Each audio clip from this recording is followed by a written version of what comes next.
Welcome in Karibuni to Aroma of Zanzibar. Today I'm going to start my baking series, which is long overdue, and we are going to start on cake on one, and we'll be doing different kind of cakes. There are oil-based cakes and butter-based cakes. There are yellow cakes. There are white cakes, dessert cakes, sponge cakes, chiffon cakes, dense cakes, light cakes, tea cakes, coffee cakes, so on and so forth.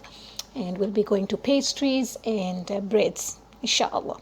Okay, now to be able to bake a good cake or bread or whatever, you need measuring tools, either cups, spoons, and a measuring cup like this for fluids. This is if you're using volume measurements, okay? Now, if you're using metric, you have to use a scale. Now, you cannot convert volume into metric if you do not have a scale, because 8 ounces of flour is different from 8 ounces of sugar. It's different from 8 ounces of butter, and so other liquids. The buttermilk is different from the oil or the milk, for that matter, or the water. Okay, so the next tools you're gonna need are the tools to work on. If you don't have a stand mixer or a hand mixer, you're gonna use a whip or a whisk. You're gonna need that for whisking.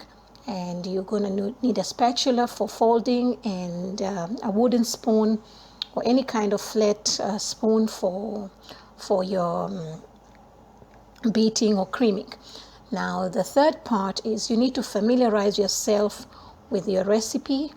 Okay, what it requires in terms of the technical terms of the techniques. If you need to whip or to whisk or to beat or to cream, you need to make sure you understand what's the meaning of that, and you have the proper tools. And then you have to go through your recipe step by step to see you understand what you have to do. And sometimes we just take it for granted and we just go ahead and mix, and you realize, oh, I was not supposed to mix this way. And so your ingredients most of the times are in room temperature, unless otherwise stated. And another important thing is your expectation. What are you expecting from whatever you're baking? If it's a cake, are you expecting a sponge cake or a dense cake? Okay, if your recipe calls for 8-inch pan, and it's gonna tell you, like this one tells you, you're gonna get 1-inch cake. Okay, so which means that's 1-inch cake. I mean, most of the time we fail to read between those lines, and we expect a big tall cake, and you say the recipe is not good or it doesn't work for you. It's just because you missed a very important note of the recipe. Okay, and whether it's dense or it's spongy, you have to take a note of all those things. Now, if your recipe calls for 8-inch pan, and you want to use 6-inch pan, or you have 6-inch pan, you don't have 8-inch pan.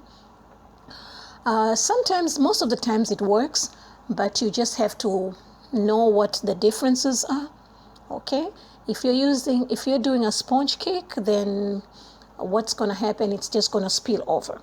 Okay, but if you're using a normal cake, then it's okay. Now, if you have only 1/8-inch cake and you're doing, 1-inch tall cake, and you want to mix it, you want to make it, into 4 or 3.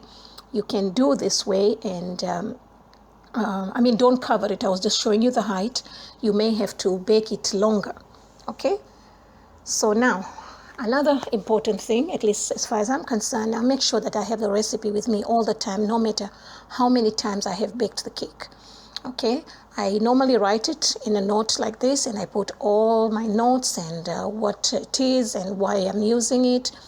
Because there are so many vanilla cakes, there are so many sponge cakes. And then once I'm done, then I put it in a card like this, and I always use my card no matter what or how many times I've used the recipe. Now we're getting ready to prepare the pans. So I've got the wax paper here, and I'm using the board to you want to cut this into this shape. And you can use the scissors like this, but mine are not as sharp. So I'm just switching to something sharper. You can use a knife. You can even use a pencil or a pen to draw, but make sure that you use the part that has the ink or the lead, you put it, you face it down so that your cake does not have any ink or lead, any of those toxics in your cakes. And that's about it. And most cakes do require this part of the process because you don't want their cakes to be stuck at the bottom. And then you just want to cut it. It doesn't have to be perfect, but at least it has a shape. And then now I'm going to get ready to prepare the pans. Now, not all recipes require this. Some recipes don't require fat, some recipes don't require the flour. Okay, so I've got my shortening here and I'm using a paper towel, and I'm just going to spread it nicely all over to make sure that the whole pan is evenly coated, yeah, with the fat. You can use a spray if you want, and I think I have a recipe, I'll note it down here, where you can mix the flour, the oil, and the shortening. So if you bake every day, then you don't need to go through this procedure. Okay, so yeah, and then you just dust the flour on the pan, make sure it's well coated, and then move into the next pan. And if you have 3 or 4 pans, just go ahead and do the same. Okay, and make sure that before you start baking, maybe at this point you can start your heat, which is 350 or 325, whatever it is. Mine is 350. And I'm just putting my parchment paper, wax paper. Okay, so now measuring the ingredients. Okay, this is full, but it's one side is like it's like a heel, so you just want to scoop it. Okay, you want to scoop it like that, and so it's even, and that's your accurate measurement. Okay, and you make sure you sift your flour. Most of the times the recipe requires you to do so. It's to just create the air. And you would do, for the baking powder, you would do it like this. Okay, so you get it even. And some recipes require you to sift 3 times. Some sponge recipes that I've done require you to do 3 times. Now, different kind of cakes, like I mentioned, have different requirements. It depends what you're looking for, what you're serving it for, who wants what. Hundreds and hundreds of recipes. Okay, so get your recipes, ingredients ready before you start, mixing, so you have everything in hand, because some recipes really require you to focus. So now I'm going to start mixing. Okay, then I'm adding my sugar into the flour, all my dry ingredients. Okay, sometimes when it says dry ingredients, it doesn't mean with sugar, but sometimes it does specify. Then I'm going to add my vanilla with the milk. Okay, so we are going to start now. And this method is called, I think, the sticky method. And because there's a creaming method and there's alternate method. This is called, I think, the sticky method.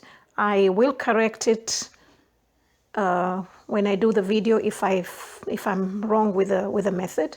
Please don't scold me. Okay, now we're going to start. You just want to mix the flour. To make sure that everything is well combined, and it's on stir or slow, as you call it, for about 30 seconds. And then we're adding the butter. The butter is in pieces. It's difficult to cut the pieces. Most of the time I would cut the pieces while it's still cold, and that way it comes down to room temperature much faster than when you have a whole block. Okay, and yeah, and then what I'm looking for here is the texture like crumbs. So this will be like 3 to 5 minutes. You're gonna do this, or even up to 7 minutes to get that kind of texture. Okay, and so this is what I'm looking for. Okay, it's like fine crumbs, just like how you do pastries. Okay, so now we are getting ready to add the liquid. I'm just adding the liquid slowly and gradually. Okay, and then you want to do the same for about 30 seconds once it's combined, and then you're gonna go on medium for 30 seconds again. Okay, actually they should have called this cake the 30 seconds interval. Okay, but it's easy, you know, it's easy to remember. Okay, so once that's done, you're gonna scrape the ball, stop and scrape, you know, to make sure that everything is, you know, nice and even. Okay, that's also very important in a cake. And then we're going to start adding the eggs, just cracking one egg at a time. And we are going to do slow 30 seconds. Okay, and then we're gonna go medium another 30 seconds.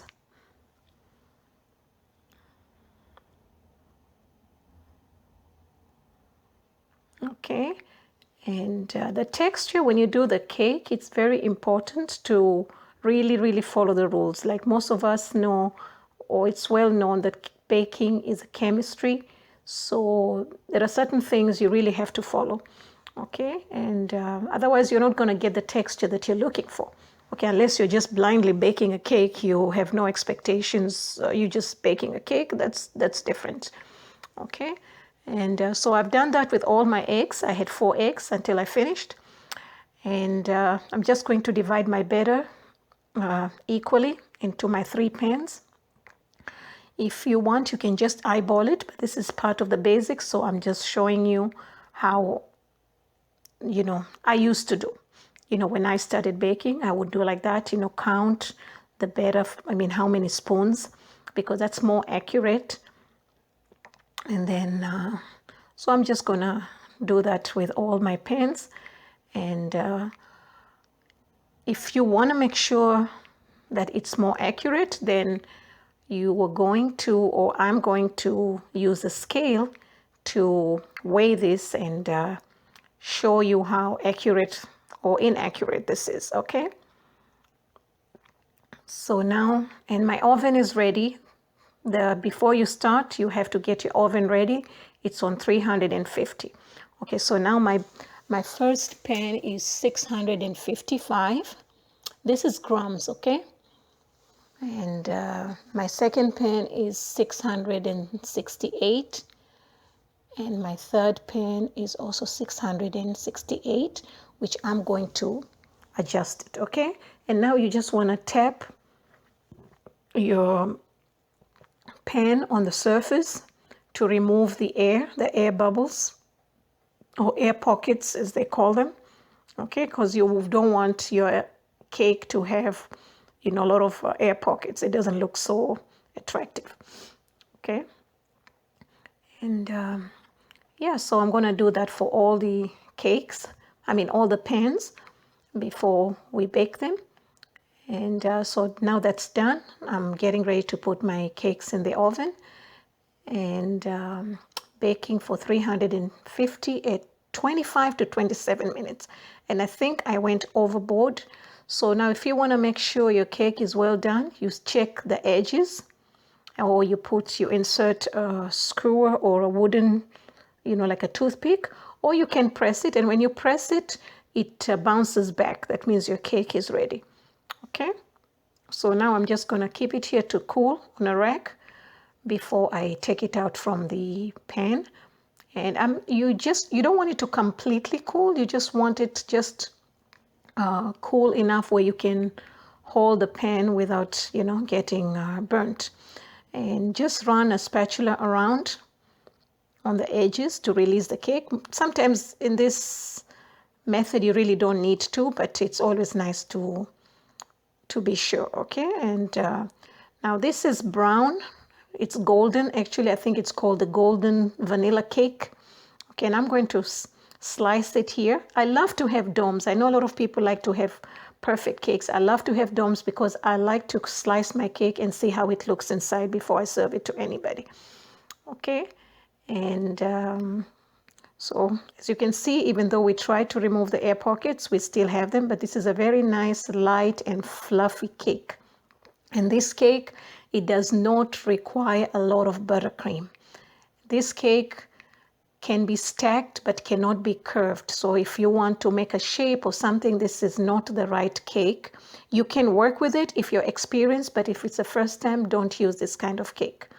Okay, I mean this particular recipe, but this recipe you can just have it with tea and it's perfect. Okay, so please watch out for my next